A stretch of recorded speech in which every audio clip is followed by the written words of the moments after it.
Hello fellow soil enthusiasts, welcome back to the Soil Doctor channel. Today I'm sharing something deeply personal. The soil mistakes I made with my raised beds that cost me harvests, money, and countless hours of frustration.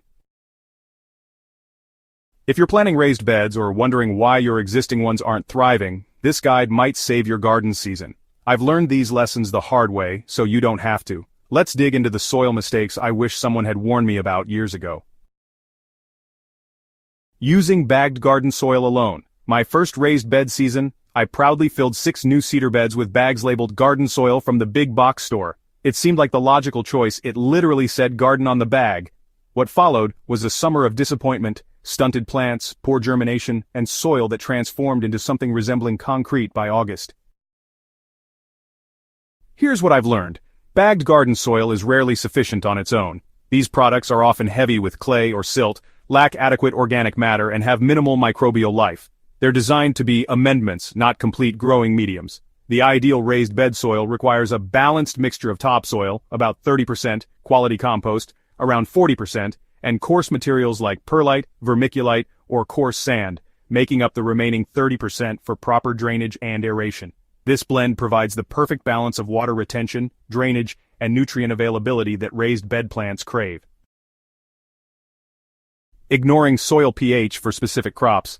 Another painful lesson came when my blueberries languished, despite what I thought was perfect care. The problem? I'd filled all my beds with the same neutral pH soil mix, completely ignoring that blueberries demand acidic conditions with a pH between 4.5 and 5.5. Similarly, my brassicas suffered in beds where I'd grown tomatoes the previous year, which had acidified the soil. Invest in an inexpensive soil pH meter and test each bed at the beginning and end of each season. Different plant families have different pH preferences, and these can vary significantly. Adjust accordingly, using elemental sulfur to lower pH or garden lime to raise it. For acid-loving plants like blueberries, incorporate peat moss or pine needles into your original soil mix. The extra effort of managing pH for specific crops yields dramatically better results. Underestimating settlement and compaction. The first time I filled my raised beds, they looked gloriously full until the first heavy rain.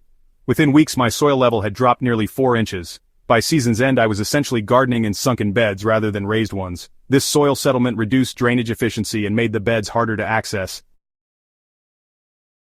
Raised bed soil will settle substantially, typically 15 to 25% after initial filling. Now, I intentionally overfill new beds by about 20% above the rim, knowing they'll settle to the perfect level. Additionally, I've learned to avoid walking on or compressing the soil during bed preparation. Each footstep can compress soil structure that took months to develop. Use a board across the bed if you must reach the center, distributing your weight rather than creating focused pressure points. Neglecting seasonal amendments. Perhaps my costliest mistake was filling my beds with perfect soil the first year and expecting them to remain perfect indefinitely. Raised beds are intensive growing environments. Plants extract nutrients rapidly, and organic matter breaks down more quickly than in ground-level gardens due to increased aeration and microbial activity. Each growing season removes approximately 1 to 2 inches of material from your beds through harvest, decomposition, and natural compaction. Now I add 1 to 2 inches of compost to the top of each bed every spring before planting. For beds with heavy feeders like tomatoes or squash, I incorporate additional organic fertilizers tailored to each crop's needs. This annual amendment routine maintains soil health indefinitely and prevents the gradual decline in fertility that plagued my early raised bed attempts.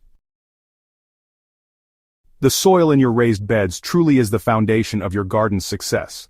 Starting with the right mix, maintaining appropriate pH, accounting for settlement, and implementing regular amendment practices will transform your raised bed results.